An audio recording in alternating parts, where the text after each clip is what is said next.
What's up, guys, and welcome back to Wake Up Entertainment. Just by scanning social media comments, most fighters out there, they want Mbuyiseni Ndlozi to be the deputy president of EFF. There was even another fighter who attempted to make a campaign for Mbuyiseni to be the DP, but he was himself then expelled for trying to do that.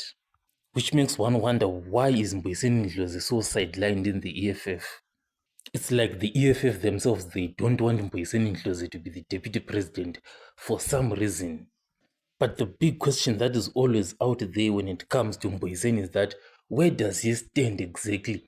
Is he going to leave the EFF and go to MK party? There are so many comments out there and people talking about this guy is going to leave someday. Even in parliament, he was even questioned as to why he is still sitting there with EFF MPs. He should be on the other side with MK members. Himself, Mbuyiseni Ndlozi, has tried as much as he can to be as humble as possible, to even go as far as to attack Jacob Zuma himself. But all of that is not enough to convince so many fighters out there that Mbuyiseni Ndlozi is one of them, right?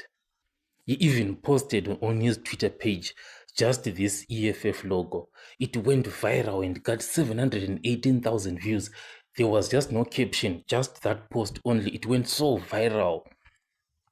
So that mystery that surrounds him of is he going to leave the EFF or not is definitely the reason why he is being sidelined at EFF.